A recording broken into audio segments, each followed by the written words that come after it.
तो नेक्स्ट हम देखेंगे लेक्चर नंबर 3 के अंदर के मैप्स। तो ये सबसे ज़्यादा कॉमन मोस्ट कॉमन टॉपिक है डीएलडी का। तो सबसे पहले बात करते हैं मिन टर्म्स की और स्टैंडर्ड प्रोडक्ट टर्म्स। तो जितने भी प्रोडक्ट वाले टर्म्स होते हैं जिनको हम स्मॉल एम से डिनोट करते हैं वो सारे मिन टर्म्स होते हैं, और कैपिटल एम वाले मैक्स टर्म्स होते हैं। तो स्टैंडर्ड प्रोडक्ट टर्म या सम ऑफ प्रोडक्ट टर्म मतलब जितने भी एसओपी वाले टर्म्स हैं वो हमारे स्मॉल एम वाले हैं मिन टर्म्स, और कैपिटल एम मतलब पीओएस वाले फॉर्म मैक्स टर्म्स। तो अगर मान लो 3 वेरिएबल है, एफ फंक्शन है ए बी सी का, कुछ इस तरीके से A B plus B bar C plus A C bar, ये तीनों की तीनों प्रोडक्ट टर्म्स हैं। बट इसमें एक चीज़ मिसिंग है, क्योंकि हम 3 वेरिएबल की बात कर रहे हैं और हर टर्म में केवल 2 ही वेरिएबल हैं, तो ये केवल प्रोडक्ट टर्म्स हैं। इन्हें स्टैंडर्ड टर्म्स या स्टैंडर्ड प्रोडक्ट टर्म्स हम नहीं बोल सकते। जब हम इसमें कुछ इस तरीके से लिखते हैं A dot B bar C, A bar B bar A bar B C bar और ए बार बी सी, मतलब तीनों वेरिएबल मौजूद होने चाहिए हर एक टर्म में, तभी हम उसको क्या बोलेंगे, स्टैंडर्ड प्रोडक्ट टर्म बोलेंगे। तो 3 वेरिएबल के 3 टर्म्स का प्रोडक्ट है, तभी लिए दैट्स वाई इन्हें हम स्टैंडर्ड टर्म्स बोलते हैं और मिन टर्म्स बोलते हैं। तो इसमें बस देखने रिवीजन वाली बात है, बाकी कुछ ऐसा खास नहीं है। 2 वेरिएबल का एक बात करते हैं फंक्शन, ठीक है, ए कॉमा बी। तो कुछ इस तरीके से ए बी 0 0 0 1 1 0 1 1 मतलब 0 1 2 3, इनको कैसे डिनोट करते हैं। तो 0 को हम मिन टर्म्स की अगर बात करेंगे, एसओपी फॉर्म की बात करेंगे, तो 0 को हम बार से रिप्रेजेंट करते हैं, ए बार। अगर ए के लिए 0 वैल्यू है तो वो ए बार होगा, तो ए बार इंटू बी बार, क्योंकि प्रोडक्ट टर्म है ए बार इंटू बी बार, इसको हम लिखेंगे स्मॉल एम नॉट। इसी तरीके से सारे स्मॉल एम है। तो ए अगर 0 1 है तो ए बार बी, 1 0 है तो ए बी बार, मतलब 0 वाले के लिए क्या है बी बार, इसके लिए 1 ए 1 के लिए, और 1 1 है तो ए बी।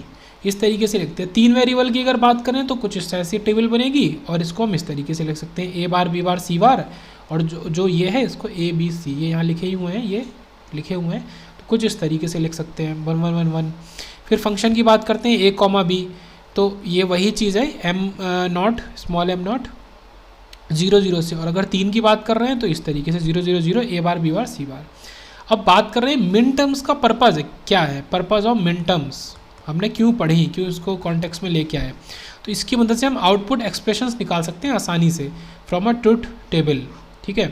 तो ये मेन चीज़ इसकी फ़ायदा होता है। जैसे कि फंक्शन है F of A plus B, ऐसा फंक्शन है, ये कहाँ से निकल के आया ये देखते हैं। शुरू में ये तो गिवन नहीं है, एग्जाम्पल ये है, हमें ए बी टेबल में दिया हो गया है 0 0 1 0 1 1 0 1 1, 4 वैल्यू दी है।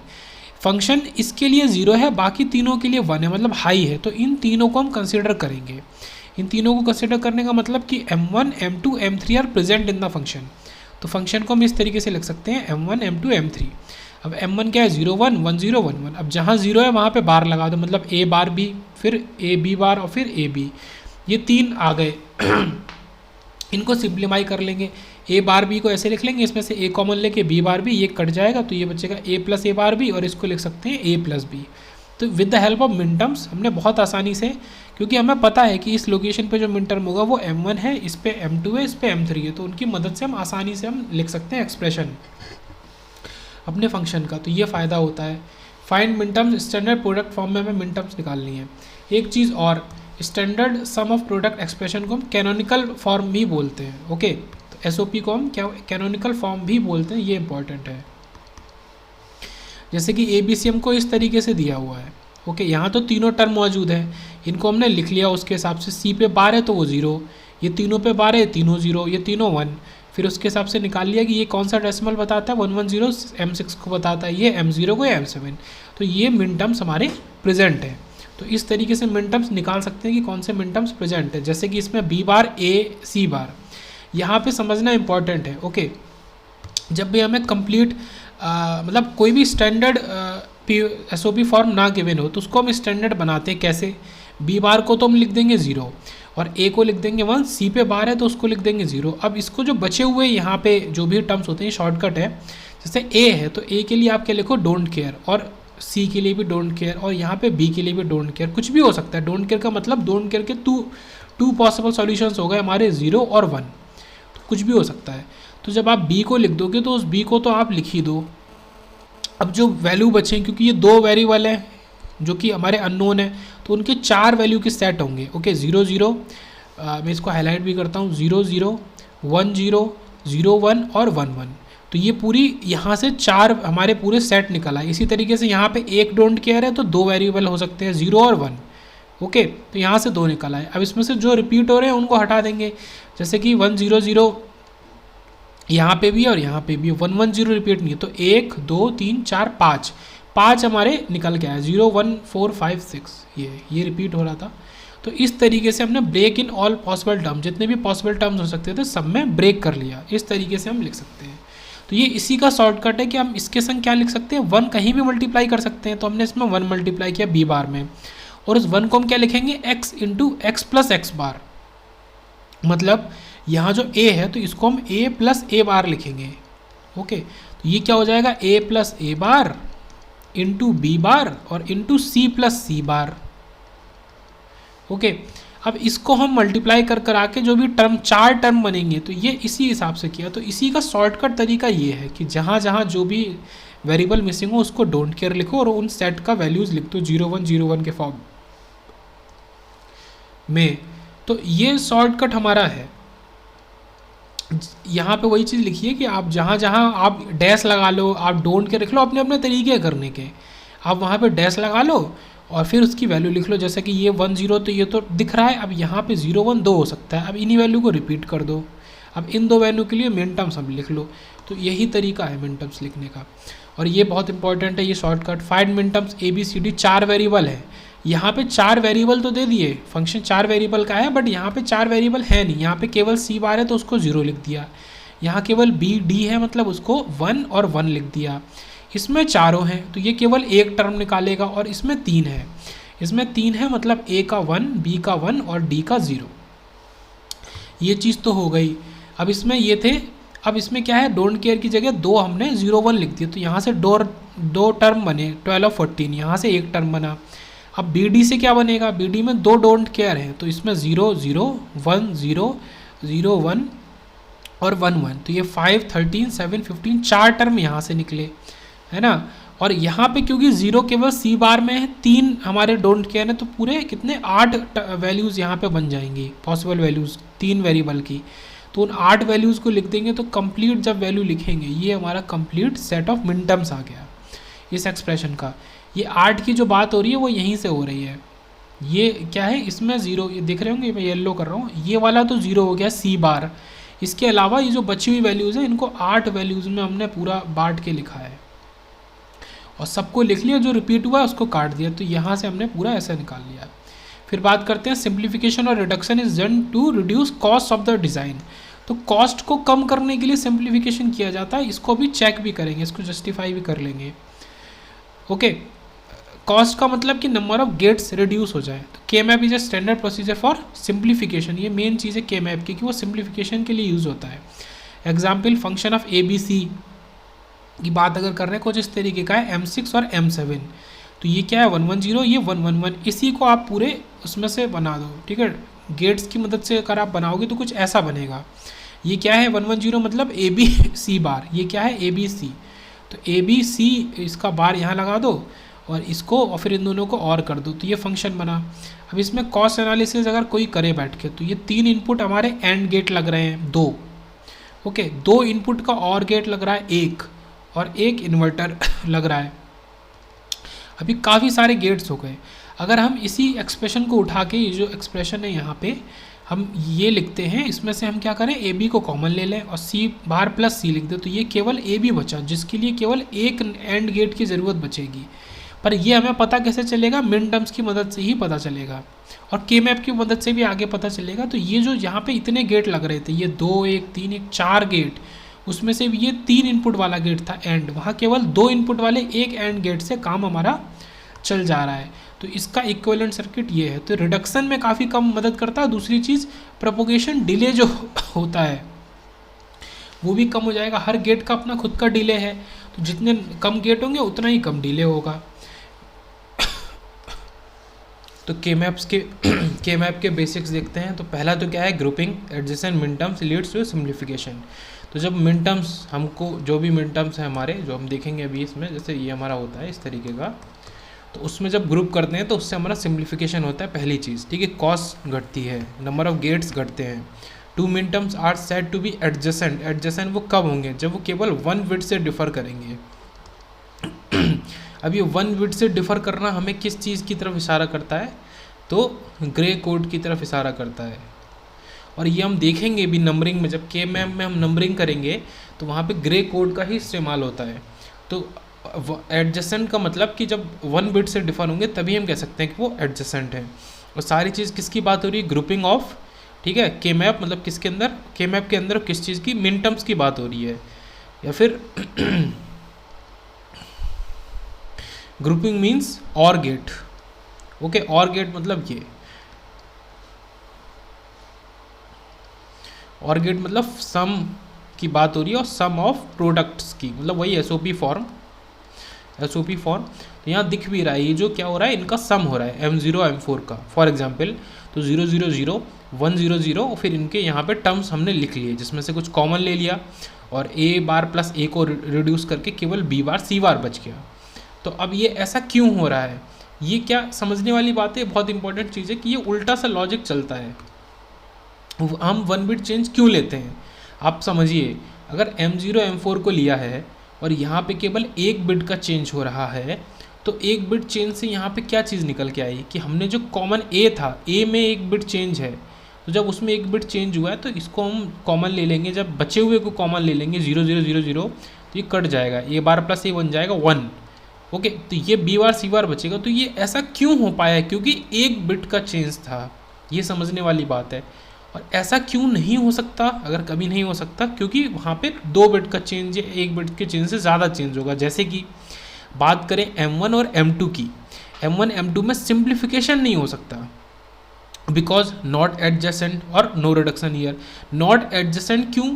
क्योंकि यहाँ पे 1 बिट का चेंज नहीं है, उससे ज़्यादा का चेंज है। जैसे M1 में 0 0 1 और M2 में 0 1 0, तो 0 1 यहाँ पे 1 बिट चेंज, 1 0 मतलब 2 बिट चेंज एक साथ हो रहा है, 2 बिट चेंज हो रहा है। इस वजह से यहाँ पे सिंप्लीफिकेशन नहीं हो सकता, कुछ भी कॉमन नहीं है। ए बार कॉमन है फिर, लेकिन ये है, तो अब इसको फर्दर आप सिंप्लीफाई तो नहीं कर सकते। मतलब ए बार को तो चलो बाहर लिख लिया, बट ये तो पूरा एज इट इज़ रहेगा। तो इस वजह से ये चीज़ होती है कि ग्रे कोड को हम क्यों यूज़ करते हैं, उसका रीज़न है। ग्रे कोड को यूज़ करेंगे तभी आपका ये सिंप्लीफिकेशन हो सकता है, तो ये चीज़ है, तभी अब वो एडजेसेंट कहलाएंगे। थोड़ा स्पीड में देखेंगे वेरिएबल के मैप, 2 वेरिएबल के मैप की बात करें तो वैसे तो के मैप सबको पता ही है, ये जो ब्लॉक होता है इसको सेल कहते हैं। यहाँ पे A, यहाँ पे B, तो ये 0 1 और 0 1 के हिसाब से करते हैं। अब क्योंकि 0 पे B हमारा क्या होता है, B बार, और 1 पे B, तो ये किस SOP फॉर्म की बात कर रहे हैं, तो 0 के लिए बार होता है, तो यहाँ पे A बार और A, मतलब A इक्वल टू 0 है, इक्वल टू 1 है, और यहाँ पे तो सीधे सीधे 0 1 2 3, तो 2 वेरिएबल के मैप में तो कोई ऐसी दिक्कत वाली बात है नहीं। ये हमारे चारों मिन टर्म्स आ गए और इनको हम यहाँ पे लिख सकते हैं। एग्जाम्पल जैसे कि मिन टर्म्स दिए हैं 0 2, तो यहाँ पे फंक्शन हमारा M0 और M2, 0 0 1 0, मतलब A bar B bar A B बार। अब इसको देख के क्या समझ में आ रहा है कि यहाँ पे ये 0 0 1 0 में 1 बिट का चेंज हो रहा है, इस जगह 1 बिट का चेंज हो रहा है, तो ये आपका बेकार। तो ये केवल ये बचा, ये क्या बचा, B बार। इसको देख के आंसर निकल आया है ना, ऊपर हमने तरीका भी सीखा है। तो यहाँ पे आप इसको कॉमन ले लेंगे B बार को, तो A बार प्लस A हमारा कट जाएगा, तो B बार बचा। अब ये तो इस तरीके से हुआ। दूसरा मिन टर्म्स की मदद से, ये जो 1 है जहाँ जहाँ वहाँ पे आप इसको के मैप में डाल दो। के मैप पे 1 0 पे है, 2 पे है। अब इसकी ग्रुपिंग कर ली, ग्रुपिंग का मतलब ही के मैप है, ग्रुपिंग करी, ये एक ग्रुप बना। अब इस ग्रुप को लिखने का मतलब बहुत बेसिक से बताना, अगर किसी को नहीं आता तो इस ग्रुप को लिखने के लिए हम कैसे लिखते हैं कि अगर हमारा ये A वाले तो दोनों कॉमन हो गए, तो जो चीज़ कॉमन हो गई इसको नहीं लिखेंगे। यहाँ पे केवल ये 1 क्या है, ऐसे दोनों रो में आ रहा है तो रो को नहीं लिखना। जहाँ पे रो कंप्लीट हो गई, जैसे 2 रो हैं और दोनों रो ही कंप्लीट, जैसे 4 रो हैं और 3 में कोई चीज़ आ रही है तो वो लिखना पड़ेगा, 4 में तो नहीं लिखना पड़ेगा। तो वही चीज़ है कि 2 रो हैं, दोनों कंप्लीट हो गई, तो रो को तो नहीं लिखना। कॉलम केवल एक है, वो है B बार। ओके, तो इसका आंसर इसी वजह से सीधे से B बार हो जाएगा। और ये अभी और आगे और अच्छे से समझ में आएगा जब 3 वेरिएबल और 4 वेरिएबल आएगा। उसके बाद बात करते हैं F फंक्शन है AB, और यहाँ पे 0 और 1 है हमारे मिन टर्म्स। ओके, इसको करना है, और 0 1 2 है, इसको करना है। तो 0 और 1 तो सीधी सी बात है, इसमें कर दो ये 0 1 और इनको ग्रुपिंग कर दो। ये ग्रुपिंग क्या दिख रहा है, दोनों कॉलम तो इसमें कंप्लीट हो गए, तो कॉलम को लिखना ही नहीं है। ए क्या है, ए बार, केवल ए बार हमारा है, तो वही हमारा आंसर आ जाएगा। ऐसे देखते हैं 0 1 2, 0 1 2 का मतलब हमारा ये और ये। अब इनकी ग्रुपिंग करनी है, तो एक ग्रुपिंग आप ऐसे करोगे, और ग्रुपिंग का रूल अभी नीचे आ रहा है, रूल्स फॉर ग्रुपिंग, उसके पहले इसको भी देख लें, ये आ गया। अब इसको आप लिखोगे तो इसमें ए बार आ रहा है ना, और दोनों कॉलम कंप्लीट हो गए तो केवल ए बार, फिर प्लस। हमेशा ग्रुपिंग मतलब अलग अलग ग्रुप को हम और करते हैं, ठीक है, और गेट से दिखाते हैं या सम करते हैं। और ये जो वाला है ये बी बार, तो ए बार प्लस बी बार इसका आंसर। ग्रुपिंग का रूल है कि हमेशा पावर ऑफ 2 में ही हमारे ग्रुप होने चाहिए, मतलब 2 की पावर 0, मतलब एक सिंगल ग्रुप हो सकता है। ओके, ऐसे डिनोट करो या ऐसे डिनोट करो या कैसे भी डिनोट करो। ये 2 की पावर 1 मतलब 2 4 8, 2 की पावर 3 8 इस एंड सो ऑन। तो 1 2 4 8 16 अब तो 2 की पावर है, तो इतने बड़े ग्रुप ही होते हैं, मतलब 2 की पावर वाले ही ग्रुप होते हैं। और ग्रुप हमेशा जब भी ग्रुपिंग करेंगे के मैप की, तो ग्रुप जितना लार्ज एज पॉसिबल हो सके उतना एज लार्ज हमें बनाना है ग्रुप। ये दो चीज़ें फुलफिल करते हुए ही करना है। समीशन ए बी की बात करें, सॉरी फंक्शन ए बी की समीशन m 1 2, मतलब ये मिन टर्म्स हैं। अब 1 और 2 में कोई ग्रुपिंग हो ही नहीं सकती, क्यों, मतलब एक ये भी रूल्स हैं यहाँ के कि यहाँ पे डायगोनल ग्रुपिंग नहीं होती है, ठीक है, डायगोनल ग्रुपिंग नहीं होती है, तो ऐसे डायगोनल ग्रुपिंग हम नहीं कर सकते। और भी दूसरा रीज़न भी है, अगर आप ऐसे भी देखें तो इसमें 2 बिट का चेंज हो रहा है, 2 बिट का चेंज हो रहा है, 2 बिट का चेंज है तो कोई ग्रुप नहीं बनेगा, और इनको आप अलग अलग लिख दो। तो इस ये 1 क्या है, ये होता है ए बार बी, और ये 2 क्या है, ये होता है ये, तो इनको अलग अलग लिख दो। ये किसका है, ए XOR बी का एक्सप्रेशन है, तो इस तरीके से हो जाएगा। तो यहाँ पे ग्रुपिंग नहीं हो सकती 2 वेरिएबल के मैप में। यही कंडीशंस आगे जाके बदल जाएंगी धीरे धीरे, वो समझना है। 3 वेरिएबल के मैप मतलब 2 की पावर 3 मतलब 8 मिन टर्म्स। ऐसे 2 वेरिएबल के मैप की मतलब 2 की पावर 2 मतलब 4 मिन टर्म्स। तो यहाँ पे 4 मिन टर्म्स हैं भी। ओके, 4 मिन टर्म्स मतलब 4 सेल्स। तो ये क्या बता रहा है, ये मिन टर्म्स के बारे में भी बता रहा है और सेल्स के बारे में भी बता रहा है कि नंबर ऑफ सेल्स इतने होंगे। n वेरिएबल मतलब 2 की पावर n मिन टर्म्स, ये इंपॉर्टेंट है। n वेरिएबल 2 की पावर n मिन टर्म्स, तो ये इंपॉर्टेंट है। Each cell is a min term. यहाँ पे देखेंगे तो a हमारा यहाँ है, इधर हम a लेंगे क्योंकि यहाँ पे 2 रो हैं, तो a 2 पार्ट्स में डिवाइड होगा, और यहाँ पे b c 2 वेरिएबल है जो 4 पार्ट्स में डिवाइड होंगे, तो यहाँ पे 4 कॉलम होने चाहिए। ये अंतर है। आप ऐसे भी बना सकते हैं, आप 2 कॉलम बना दें और 4 रो बना दें, तो फिर यहाँ पे आप ए बी ले लो और यहाँ पे सी ले लो, ठीक है, दोनों अपने आप में ठीक है, बट एक की ही आदत डालें तो उस हिसाब से ये ठीक है, ए और बी सी। तो यहाँ पे ए आ गया और बी सी आ गया, तो यहाँ पे बी सी के लिए 4 कॉलम और ए के लिए 2 रो, मतलब एक वेरिएबल के लिए मतलब 2 ऑप्शंस होने चाहिए, उसी फिर रेशियो में बढ़ता जाएगा। तो ये 0 1 0 0 0 1 यहाँ पे समझना इंपॉर्टेंट है, जिसने पहले नहीं देखा या सही से नहीं देखा। तो यह हम ग्रे कोड से करते हैं, क्यों, यहाँ पे ये 0 1 है और ये 1 0 है। अब हमने ये बात करी कि एडजेसेंट वही हो सकता है जिसमें 1 बिट का चेंज हो रहा हो, ना कि 2 बिट का। अब आप खुद से देखो, पहले मैं इसको भी लिख दूँ 1 1। ओके, आप देखो ये 0 1 और 0 0 में कितना बिट का चेंज है, केवल 1 बिट का चेंज है, ऐसा। अब फिर से देखो इस 0 1 में और 1 1 में कितना बिट का चेंज है, इस वाले बिट का चेंज है, ये वाला 1 और ये 0। अगर इस 0 1 को इस 1 0 से करते हो तो दोनों बिट चेंज हो जाती है, ये 0 से 1 बन जाता और ये दूसरा वाला 1 से 0 बन जाता, तो वहाँ पे रूल ब्रेक हो जाता। तो इस वजह से 1 1 को पहले रखा है। अब 1 1 और 1 0 में भी 1 बिट का ही चेंज है, सेकेंड वाली बिट चेंज हो रही है, इस वजह से इसमें हम ग्रे कोड, ये ग्रे कोड है, ग्रे कोड में ऐसे लिखते हैं, मतलब नंबर 3 पे ये 1 1 आ जाता है, उसके बाद 1 0 आता है, तो ग्रे कोड लिखा। अब इसको लिखने का तरीका भी यही होता है, 0 1 फिर 2 इधर आएगा, फिर 3 इधर आएगा, क्योंकि ये 1 1 है, 1 1 के नीचे ही तो 3 आएगा, तो इस तरीके से लिखते हैं। यही चीज़ नीचे होती है 4 5, अब यहाँ 6 नहीं, लास्ट में 6 हो गया, यहाँ पे 7, तो ये जिसने नहीं देखा उसके लिए, बिल्कुल जिसको नहीं आता। उसके बाद एक एग्जाम्पल से बात करते हैं, हमें डालना है 0 1 7। ओके, तो यहाँ 0 यहाँ 1 और यहाँ पे 7 आया था, तो ये तो 2 ग्रुप बना लेगा, ये तो 2 का ग्रुप बना लेगा, और ये केवल सिंगल बचा। तो इसको लिखने के लिए कैसे लिखेंगे, क्योंकि इसमें ए बार आ रहा है, तो इसको लिखने के लिए हम लिखेंगे ए बार, ये लिखा है ए बार, ओके ए बार। और इसमें दो कॉलम आ जा रहे हैं, उन दो कॉलम में क्या चीज़ कॉमन नहीं है, तो देखेंगे 0 0 0 1, तो इसमें क्या कॉमन नहीं है, इसमें सेकंड वाला टर्म कॉमन नहीं है।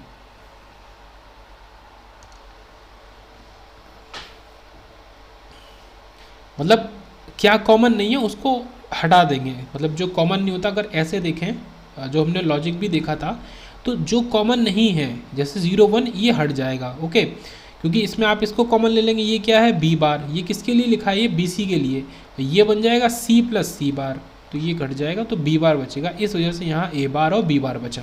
तो ये तरीका वो लिखने का। नेक्स्ट अगर देखें इसको, यहाँ पे तो कुछ भी कॉमन नहीं है, तो यहाँ पे इसके रिगार्डिंग जो ए होगा और इसके रिगार्डिंग जो बी सी होगा वो सब लिखेंगे, तो ये ए बी सी, तो ए बी सी तीनों आ गए। तो इस तरीके से यहाँ पे ग्रुपिंग हम करते हैं। तो फिर से देखते हैं, जब इस वाले को लिख रहे थे, इस वाले ग्रुप को लिख रहे हैं, तो उसको लिखते वक्त यहाँ पे ये जो कॉलम में ये आ रहा है हमारा ग्रुप, उस कॉलम में जो चीज़ कॉमन है उसको यहाँ पे लिख देंगे, ना कि जो कॉमन नहीं है। अब 3 वेरिएबल के मैप में क्या होता है, समझने वाली बात है कि जो कॉर्नर्स होते हैं 0 2 और 4 6 ये एडजेसेंट होते हैं। तो कैसे, 0 and 2, ठीक है, क्योंकि 0 2 में 1 बिट का चेंज हो रहा है, 0 और 2 में अगर आप देखें तो 0 0 और 1 0 1 बिट का चेंज हो रहा है, तो इसलिए एडजेसेंट है। और 4 और 6 भी एडजेसेंट है, 4 और 6 में भी 1 0 0 1 1 0 1 बिट का चेंज हो रहा है बीच वाला। अगर हम 2 और 4 को देखते हैं, यहाँ पे ये चीज़ एक्सेप्शन है या फिर अभी तक यूज़ में नहीं आया कि ये जो 2 है और ये जो 4 है, ये दिख रहा होगा, ये 2 और ये 4 एडजेसेंट नहीं है, ये देखने वाली बात है, नॉट, क्योंकि यहाँ पे ये 2 बिट का चेंज हो जा रहा है, इस वजह से इनको ग्रुपिंग में नहीं कर सकते। मान लीजिए यहाँ पे कुछ होता और यहाँ पे कुछ है, तो इनको हम ग्रुप नहीं कर सकते हैं, तो ये समझने वाली बात है। अब यहाँ पे ग्रुपिंग किसकी हो रही है, 1 1 है, तो इनकी ग्रुपिंग कर देंगे, और इनकी ग्रुपिंग हो सकती है क्योंकि एडजेसेंट है, ऐसे ही 0 2 एडजेसेंट होता है, 4 6, इनकी ग्रुपिंग कर देंगे और फिर इनको हम लिख देंगे आंसर में। अब कुछ इंपॉर्टेंट चीज़ें देखते हैं इससे ऊपर और हटके, कि biggest possible group is called prime implicant. मतलब एक वर्ड है प्राइम इम्प्लीकेंट, इसके अंदर अलग अलग चीज़ें आ जाती हैं, ईपीआई और एसपीआई, ठीक है, सिलेक्टिव प्राइम इम्प्लीकेंट और एसेंशियल प्राइम इम्प्लीकेंट। तो इन सबको बाद में देखेंगे, पहले केवल प्राइम इम्प्लीकेंट को देखते हैं। मतलब ये समझ में आ जाना चाहिए कि इसके अंदर भी कुछ होता है, ये ऊपर का पार्ट है। तो प्राइम इम्प्लीकेंट मतलब सबसे बड़ा पॉसिबल ग्रुप, मतलब इसका ये मतलब है कि वो चीज़ आपको बनानी ही बनानी है। मतलब प्राइम का मतलब है कि बहुत इंपॉर्टेंट है और आपको आपकी मजबूरी है कि उसको तो आपको ग्रुपिंग करना ही करना। लाइक अगर फंक्शन ये है ए बार सी और ए सी बार, अब इसको अगर आप बनाएं तो ये क्या हो गया, 0 और यहाँ पे डैश और सी का मतलब 1, अगर ए बी सी की बात कर रहे हैं। इसी तरीके से सेकंड वाले को देखेंगे तो 1 डैश और 0, क्योंकि सी बार है। अब दोनों में 2 बिट का चेंज हो रहा है, तो यहाँ पे कुछ भी कॉमन ही नहीं है, मतलब दोनों को ग्रुपिंग आपको करनी ही करनी है, इस वजह से आपके दोनों प्राइम इम्प्लीकेंट है। एग्जाम्पल में देखते हैं, यहाँ पे प्राइम इम्प्लीकेंट नहीं है, ये 4 प्राइम इम्प्लीकेंट नहीं है, इसका मतलब है कि 4 प्राइम इम्प्लीकेंट नहीं है, 2 प्राइम इम्प्लीकेंट होंगे। कैसे, हमने ऊपर देखा भी था, एक ये होगा और एक ये होगा, कि ये 2 ग्रुप तो बनने ही बनने हैं। तो ये हमारा प्राइम इम्प्लीकेंट का कॉन्सेप्ट कहता है। यहाँ पे अगर डायरेक्ट पूछा गया नंबर, कि नंबर ऑफ प्राइम इम्प्लीकेंट, तो एक तो ये ग्रुप आपका बनेगा ही बनेगा और एक ये ग्रुप बनेगा, ये सिंगल है तो ये बनेगा, तो इस वजह से हमारे 2 प्राइम इम्प्लीकेंट हो गए। ऐसे ही यहाँ पे देखते हैं, यहाँ पे हमारा एक क्वैड बन जाएगा, इसको बोलते हैं क्वैड। जहाँ 4 बनते हैं, जहाँ 8 बनते हैं उसको बोलते हैं ऑक्टेट, ओके, क्वैड या क्वैड्रूपल।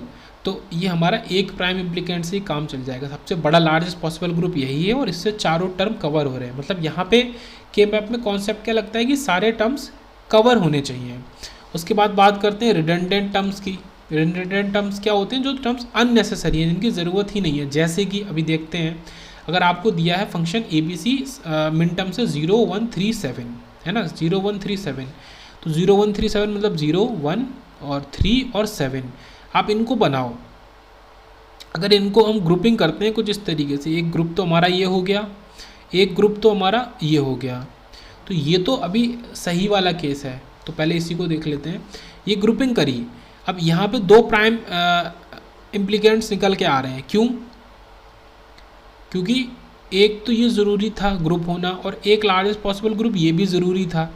इससे ज़्यादा ग्रुप भी हो सकते थे, बट ये तो ज़रूरी थे ही, तो इस वजह से इनको लिखेंगे तो ये बना A bar B bar plus B सी।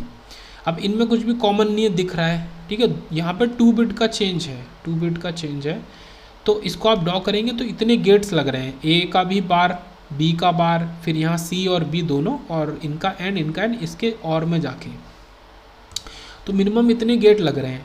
अगर ठीक है इसी केस को फिर से लेते हैं तो आपको अच्छे से समझ में आएगा। हम इसी केस को फिर से लेते हैं। हम यहाँ करें क्या करेंगे, इसमें भी ग्रुपिंग अगर कर दें, पॉसिबल है, हो सकती है, दोनों एडजेसेंट है 1 1, इसमें ग्रुपिंग करते हैं तो उससे क्या होगा, इसका मतलब है कि कैन ऑल्सो भी मेड, ग्रुपिंग भी की जा सकती है, बट ये रिडंडेंट टर्म्स होंगे। Then when number of gates will increase to great X, अगर ये करेंगे तो इससे क्या होगा कि इससे 2 टर्म और आ जाएगा। कौन सा आ जाएगा? वो ये आ जाएगा ए बार, ये ए बार के लिए है ए बार, और इसमें क्या आ रहा है बी बार सी और बी सी। अब इसमें से क्या आ जाएगा सी, तो ए बार सी, तो ये एक टर्म और आ जाएगा। तो हमें फिर से क्या करना पड़ेगा, इसी वाले उसमें एक एंड गेट डालना पड़ेगा जिसमें हमारा सी आएगा, और ये जो ए का बार है ये यहाँ से उठा के ये भी इसमें आएगा, और फिर ये इसमें 3 इनपुट का और गेट डाल के यहाँ डालना पड़ेगा। इससे क्या हुआ, और गेट बढ़ गए। तो अगर किसी चीज़ को कम, हिंदी में मैं बोलूँगा, किसी चीज़ को कम किया जा सकता है तो कर दो, ओके। अगर किसी ग्रुप को कम किया जा सकता है, उसके बिना भी काम चल सकता है, तो चला दो काम। तो वही चीज़ रिडंडेंट टर्म्स का हमारा कॉन्सेप्ट है कि अगर किसी के बिना, जिस टर्म के बिना काम चल जाए तो वो हमारा टर्म रिडंडेंट टर्म होता है, अननेसेसरी टर्म होता है। तो ये समझा हमने कि ये इसके बिना भी काम चल रहा था। अब इसको और देखते हैं। अभी मैंने बात करी थी किसकी, एसेंशियल प्राइम इम्प्लीकेंट की और सिलेक्टिव प्राइम इम्प्लीकेंट की, तो वही कॉन्सेप्ट आ गया ईपीआई और एसपीआई। इसको भी समझ लेते हैं। और ये भी समझने वाली बात है कि सिंप्लीफिकेशन अगर हम करेंगे भी तो रिडंडेंट टर्म्स हमारे फिर से घट जाएंगे। अगर ऊपर जो हमने देखा कि यहाँ पे 2 टर्म आ रहे थे और रिडंडेंट टर्म तीसरा भी ले आओगे, अगर तीनों को फिर से सिंप्लीफाई कर दोगे तो घट जाएगा। यहाँ पे देखते हैं, यहाँ पे देखने से पहले मैं इनकी ग्रुपिंग कर देता हूँ। पहला ग्रुप ये है, ओके। यहाँ पे क्या क्या ये आ रहे हैं हमारे 3 2 4 5 6, या अगर इसको बोलें तो ये हो जाएगा 2 3 4 5 6, ये हमारे मिनटर्म्स हैं। तो ये हमारा 1 1, ये 6 में, ये 5 में, ये 4 में, तो ये 2 ग्रुप तो हमारे बन गए।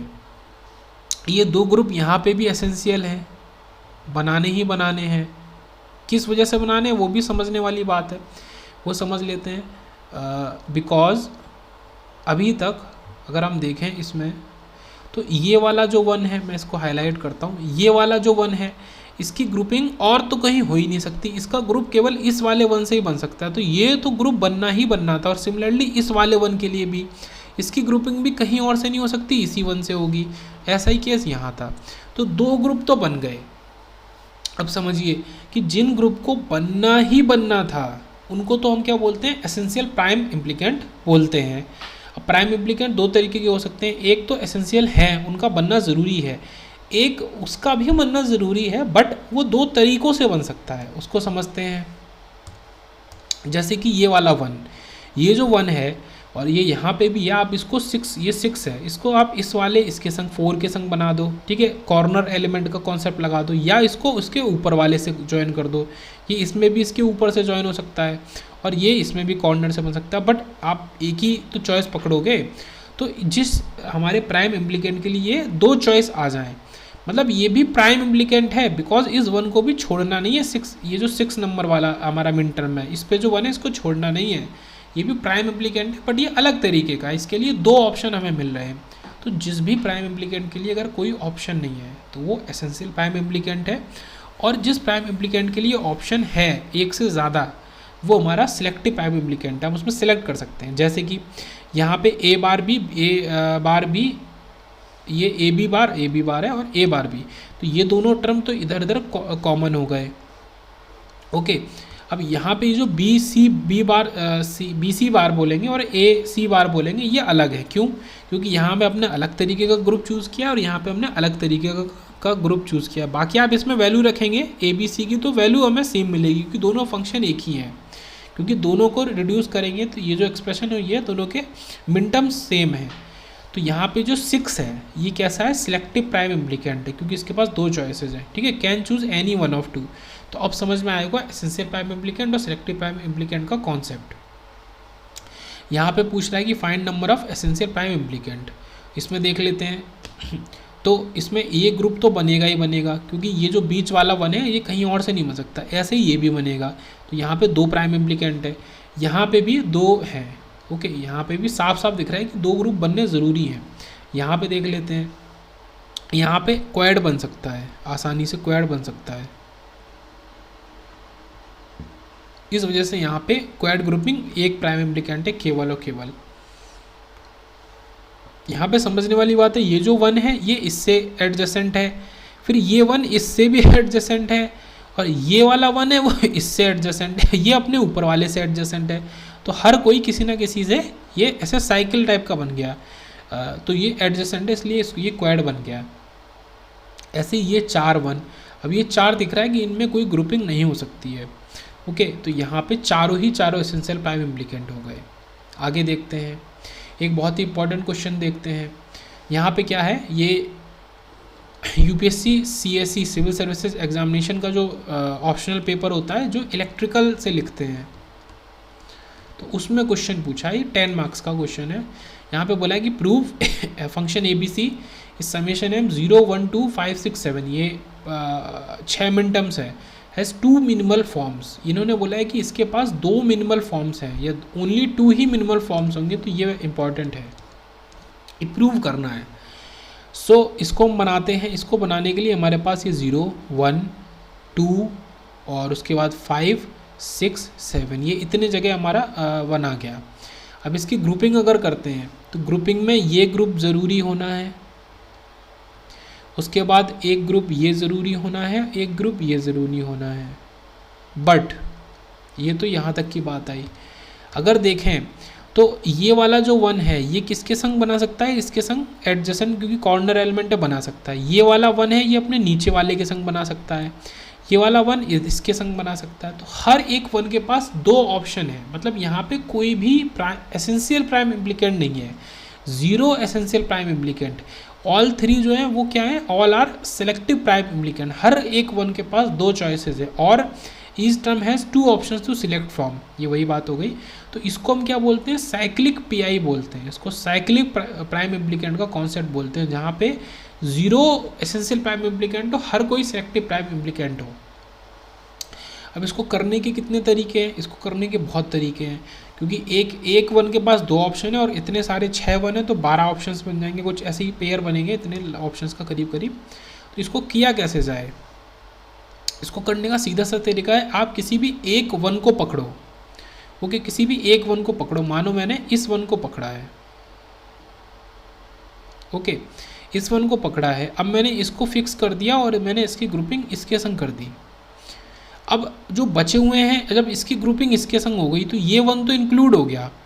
अब इस 1 की ग्रुपिंग ऑब्वियस ही बात है ऊपर वाले से ही होगी, ओके, ऊपर वाले से हो गई। और जब इनकी ग्रुपिंग होगी, जो 2 बचे तो इनकी ग्रुपिंग इससे होगी, तो ये हो गया, तो एक तो ये हो गया। तो इसमें क्या करना होता है, एक चीज़ को फिक्स, एक 1 को फिक्स करना होता है।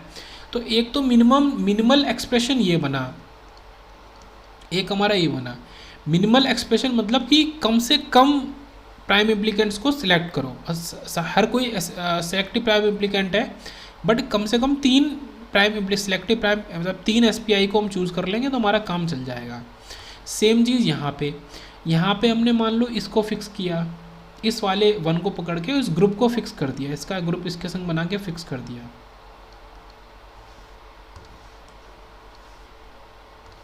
ओके।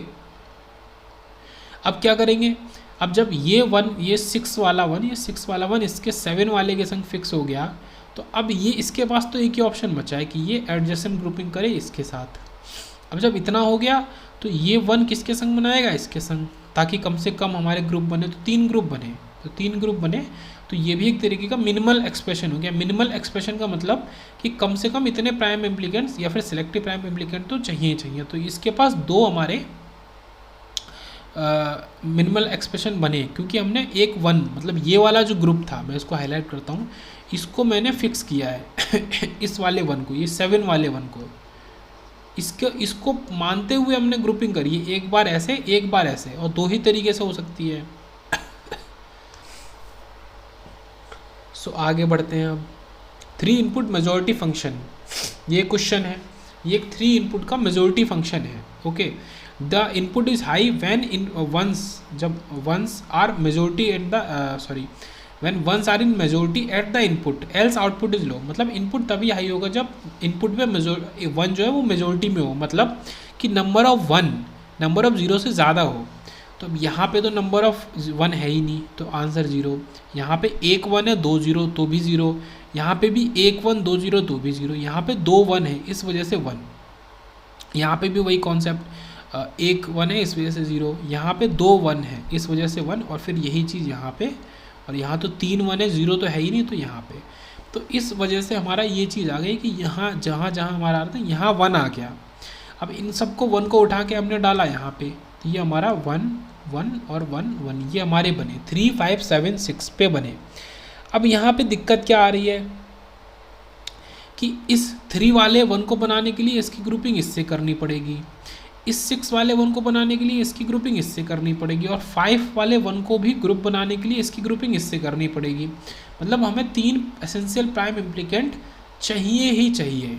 ओके, तो ये AB plus BC plus AC। अब इस क्वेश्चन में यही पूछा था कि EPI कितने होंगे, तो आप कुछ भी कर लें, ये जो 7 वाला 1 है, जो 7 वाला 1 है, ये 3 अलग अलग ग्रुप का हिस्सा बनेगा और आप उसको रोक नहीं सकते। तो ये एक तरीके का एक्सेप्शन वाली बात हो गई। तो एक क्वेश्चन ये था, ये भी 2009 IAS में 10 मार्क्स का आया था, और गेट 2011 में भी आ चुका है। उसके बाद बात करते हैं 3 इनपुट एक्सॉर गेट की, पर्टिकुलर गेट के नाम से देखते हैं। ठीक है, एक्सॉर गेट है, find number of essential prime implicant. तो एक्सॉर गेट का क्या लॉजिक होता है कि जब ऑड नंबर ऑफ वंस होंगे तो हमारा ये हाई वैल्यू दे देगा। जैसे यहाँ पे एक 1 है तो हाई दे दिया, यहाँ पे भी एक 1 है तो हाई दे दिया, यहाँ पे 2 1 है तो नहीं, यहाँ पे एक 1 है और यहाँ पे 3 1 है तो यहाँ पे हाई दे दिया और यहाँ पे हाई दे दिया। ये क्या हो गया 1 2, ये हो गया 4 और ये हो गया 7। तो इस पे हम बना दिया हमने, तो ये 1 2 और 4 और 7। अब यहाँ पे साफ दिख रहा है कि हमको 4 ग्रुप बनाने ही पड़ेंगे, एक ग्रुप 2 ग्रुप 3 ग्रुप और 4 ग्रुप। कहीं पे भी कुछ भी वो हमारा एडजस्टन नहीं हो रहा, ग्रुपिंग नहीं हो रही। तो यहाँ पे हमारा कितना हो गया 4 एसेंशियल प्राइम इम्प्लिकेंट निकल आए।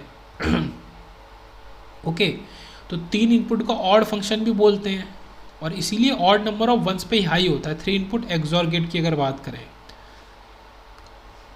तो एक्सॉर फंक्शन, और output is high when input has odd number of zeros. तो एक ही एक्सॉर गेट के लिए आ गया कि इसमें 4 हमारे एसेंशियल प्राइम इम्प्लिकेंट होंगे ही होंगे। अब बात करते हैं थोड़ी सी अलग किसी चीज़ की, वो है don't care condition. Don't care condition क्यों आते हैं उसको थोड़ा समझते डिटेल में। मान लो ये फ़ैन है, ये एक फ़ैन है और इस फ़ैन को चलाना है मुझे, और मैंने रेगुलेटर में ये लगाए हैं, ये रेगुलेटर इसको नॉब है, ऊपर नीचे घूमता है, और 0 से 5 तक की यहाँ पे कंट्रोल है। 0 मतलब फ़ैन ऑफ हो गया, स्पीड कंट्रोल है। अब मुझे क्या चाहिए, इसकी जगह मुझे टच चाहिए, टच पैनल चाहिए। टच पैनल कुछ इस तरीके का 0 से 5 तक।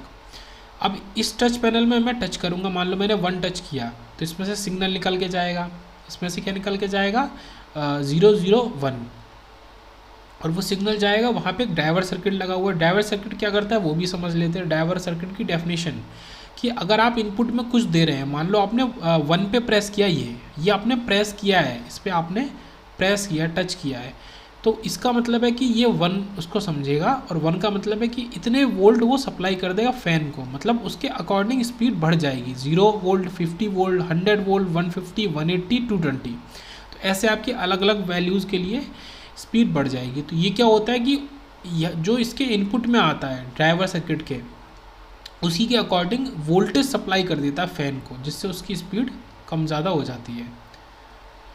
तो ये तो ड्राइवर सर्किट का हो गया। अब समझते हैं कि यहाँ पे डोंट केयर कहाँ से आया।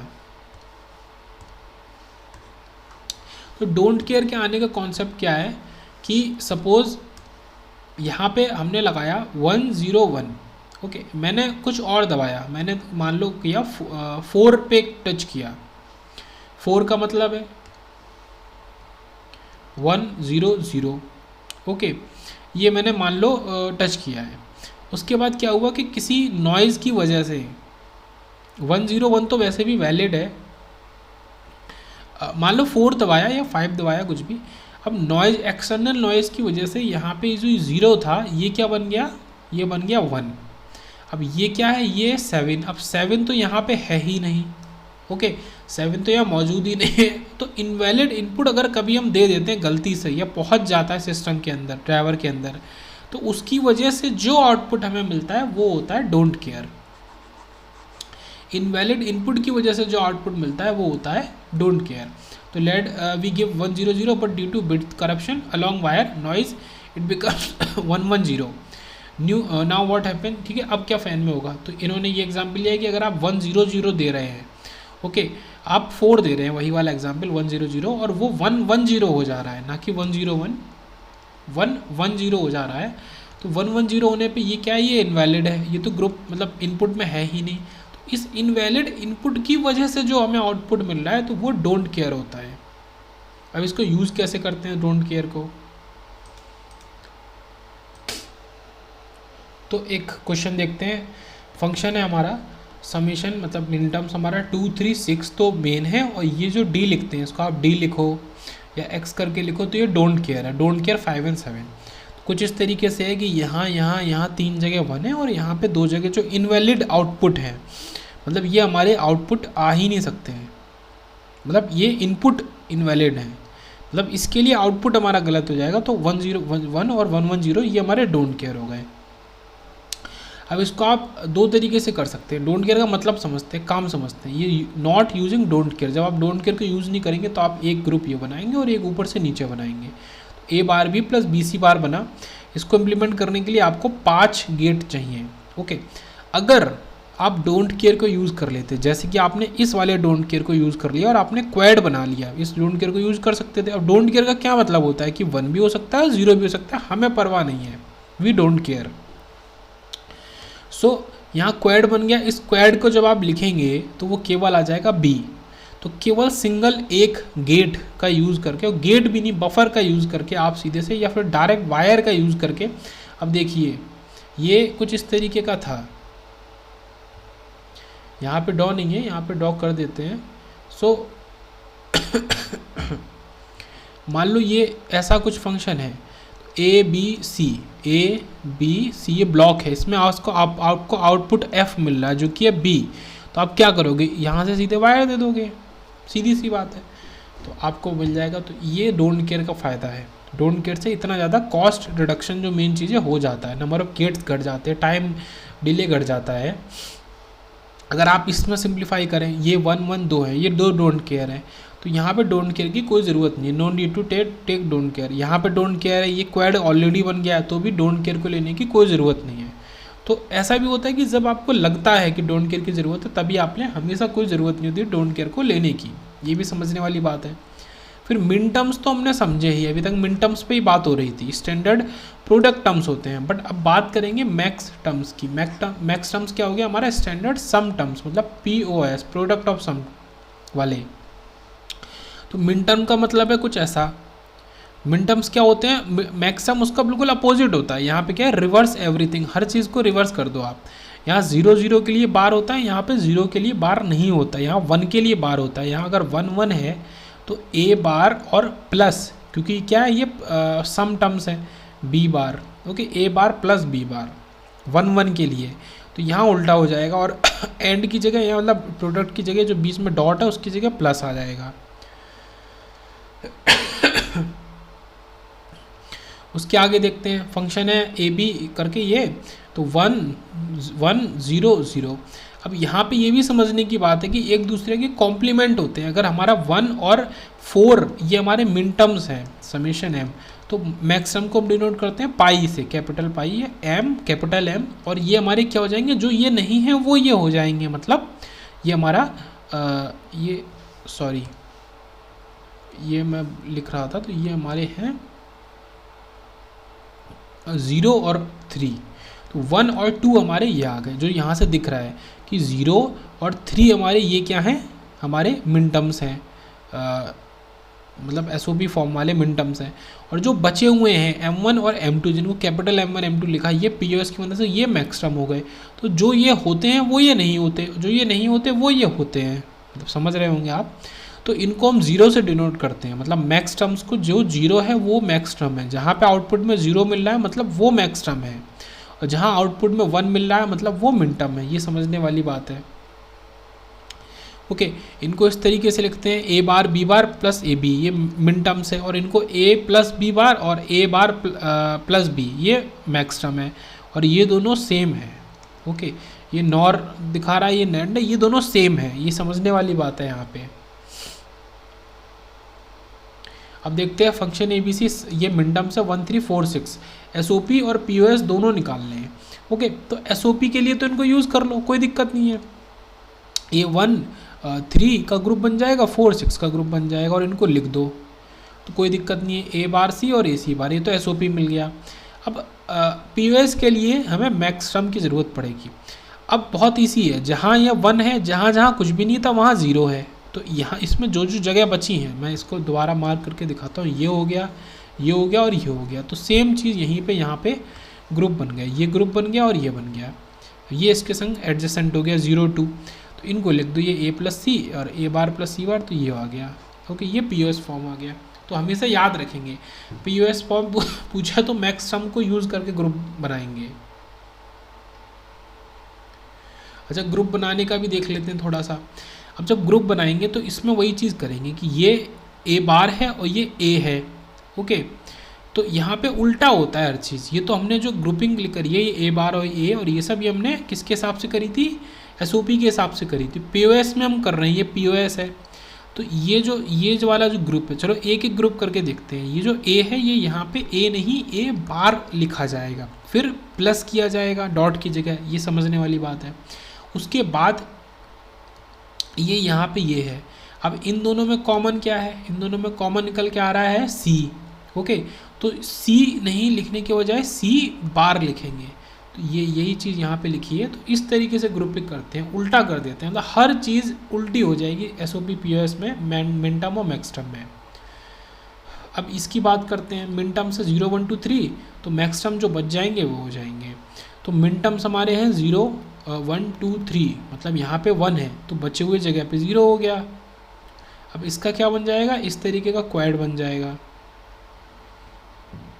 और ये क्वाड यहाँ पे क्या दिखा रहा है, ए और ऊपर वाला ए बार, ये किसकी हिसाब से था, ये एसओपी के हिसाब से था, but we are using here POS use कर रहे हैं। अब तो ये ए नहीं होगा, ये ए बार होगा। यही चीज़ मैं बार बार दोहरा रहा हूँ कि ये हम क्या किस में लिख रहे हैं, ये मैक्स टर्म में के फॉर्म में लिख रहे हैं।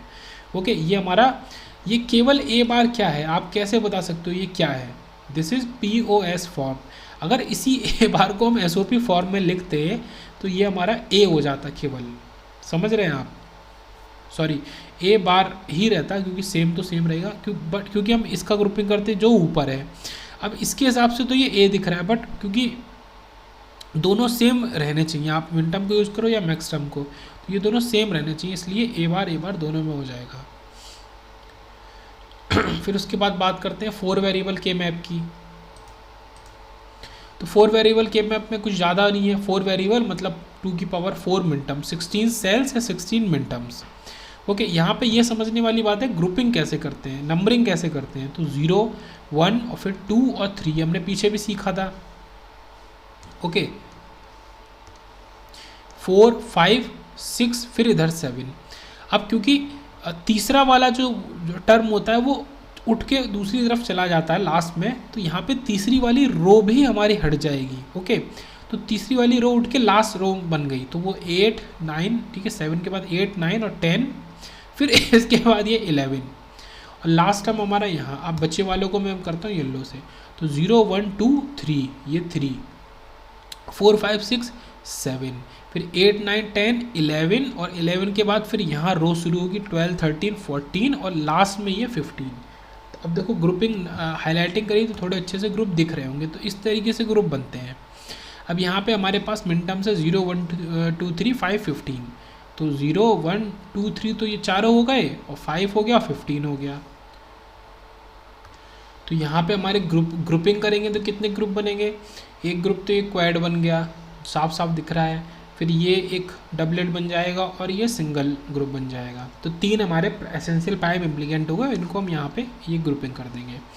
अब यहाँ पे जो होता है, जैसे वहाँ पे हमने सीख लिया था, क्योंकि CD हमने वहाँ क्या किया था, A और B C किया था जब हमने 3 वाले को देखा था, है ना, और A और B किया था जब हमने 2 वाले को देखा था।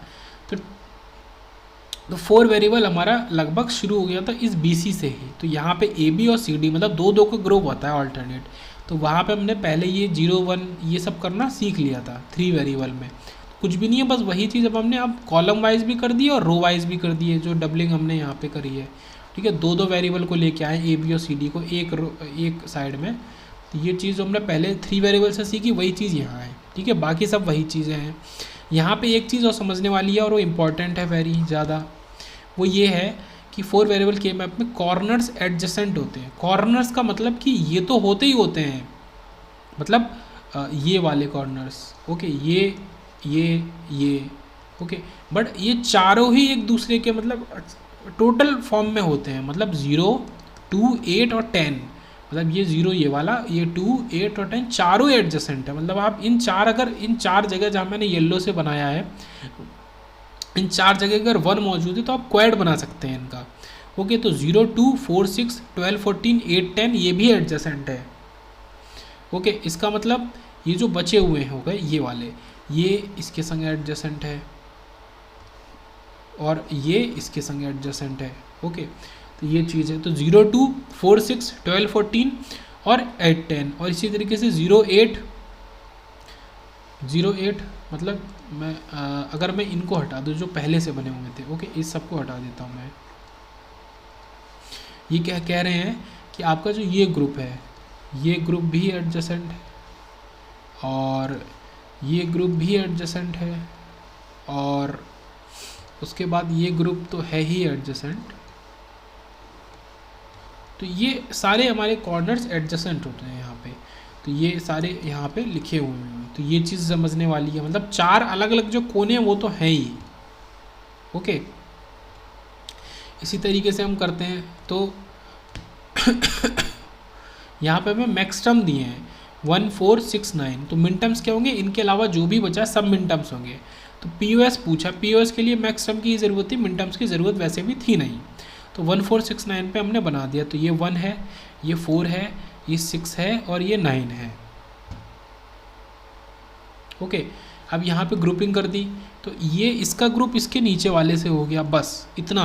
तो एक ग्रुप तो ये बना और इसका ग्रुप इस वाले से बन गया। तो ये 2 ग्रुप बने, अलग अलग कलर से मैंने दिखा दिए, और इनको फिर हमने ये 2 टर्म्स में, ठीक है, एक सम टर्म और एक सम टर्म, और इनका फाइनल प्रोडक्ट हम नेक्स्ट देखते हैं, ओके। तो हमें ये दिया गया है फंक्शन ABCD 4 वेरिएबल का है, इसलिए 4 वेरिएबल के मैप बनेगा, और मिन टर्म्स दिए 0 2 8 10। अब हमसे SOP पूछा है, सम ऑफ प्रोडक्ट, मतलब मिन टर्म्स ही चाहिए थे उसको लिखने के लिए। तो ये 4 हमारे 1 आ गए, ओके। इसने क्वाड बना लिया, जो मैंने ऊपर बताया भी था कि इस तरीके से यहाँ पे हो सकता हो, ऐसा हो सकता है, बट 3 वेरिएबल में ऐसा नहीं हो सकता, ओके। 3 वेरिएबल में चारों कोनों को हम नहीं ले सकते हैं, 3 वेरिएबल में ऐसा नहीं हो सकता था। तो ऐसा किया और इसको लिख देंगे, तो ये D बार B बार बन जाएगा। वो लिखना तो आ ही गया है, तो वो लिख ही लेंगे। इसी तरीके से IES एग्ज़ाम में ऑब्जेक्टिव में प्री, मतलब इंजीनियरिंग सर्विसेज प्री में पूछा गया था कि number of essential pipe implicant कितने होंगे, ओके। तो ये हमें दिया गया है, तो ये 1 है, ये 1 है, ये 1 है, ये 1 है, ये है और ये है, ओके। अब क्योंकि सबसे पहले वो ग्रुपिंग करते हैं कि जिनकी ग्रुपिंग तो होनी ज़रूरी है ही, मतलब ये वाला जो 1 है, ये वाला 1, इसका ग्रुप केवल और केवल इसी के संग बन सकता है, और तो कहीं बन नहीं सकता। तो ये तो ग्रुप बन के ही रहेगा, चाहे फिर बाकी क्वाड बन। ये वाला जो 1 है, इसका ग्रुप भी इसी के संग बन सकता है, ऐसे ये वाला जो 1 है, इसका ग्रुप इसी के संग बन सकता है। तो 3 ग्रुप तो बन गए, 3 प्राइम एप्लीकेंट तो बन गए। अब ये जो 1 है, ये 2 ग्रुप बना सकता है, ठीक है। ये बचे हुए तीनों कॉर्नर के संग किसी के संग भी बना सकता है, पर हमारा अगर क्वाड बन रहा है, हम क्वाड ही बना देंगे ना सीधे। हम सिंपल 2-2 वाला ग्रुप क्यों बनाएंगे? तो एक क्वेड बन गया, इसका क्वेड बनाएंगे और 3 हमारे ग्रुप, तो 4 हमारे एसेंशियल प्राइम एम्प्लीकेंट यहाँ से निकले। सिमिलरली यहाँ देखें तो ये 1-1 ये हमारे हो गए, ओके, ये हमारे अलग अलग आ गए। अब इसमें क्या करना है, अब इसमें क्या है कि ये सारे के सारे सिलेक्टिव प्राइम एम्प्लीकेंट दिख ही रहा है, मैंने ग्रीन और ऑरेंज से अलग अलग बनाया कि हर एक वन के पास 2 ऑप्शन है। इसको पॉज करके देख सकते हैं, तो यहाँ पे 0 एसेंशियल प्राइम एम्प्लीकेंट हमारे होंगे। यहाँ पे एसओपी पूछा है, सीएस का 2012 का क्वेश्चन है, एक्स बार जेड बार प्लस एक्स बार वाई बार, ये मतलब ये आंसर निकल के आया है ऐसे यहाँ पे जेड बार, बट हमें क्वेश्चन में ये गिवन था, ये हमें के मैप गिवन है, इस तरीके से के मैप गिवन है, ये हमारे क्या है डोंट केयर है। तो अब ये वाला जो 1 है इसको बनाने के लिए ये ग्रुप तो बनाना ही पड़ेगा पहली चीज़। उसके बाद ये वाला जो 1 है तो इसको करने के लिए क्या करना पड़ेगा, हम इस स्क्वाड को बना लेंगे, ये हमने बनाया और इसको ले लिया और इस 1 को ले लिया और इस 1 को ले लिया, तो ये क्वाड बन गया। तो एक तो ये तरीका है। दूसरी चीज़ यहाँ पे समझने वाली क्या बात है कि 2 क्वाड ओनली, यहाँ पे समझने वाली क्या बात है, ये जो 1 है ये सारा खेल कर रहा है। अब इस 1 के लिए हमने एक डबलेट बना लिया, बट इसी 1 को लेते हुए और कुछ भी हिलाते बिगाड़ते हुए ना हुए हम क्या कर सकते हैं, क्वाड भी बना सकते हैं। हम इसको ले सकते हैं और ये नीचे वालों को ले सकते हैं, मतलब इस वाले डोंट केयर को यूज़ कर सकते हैं।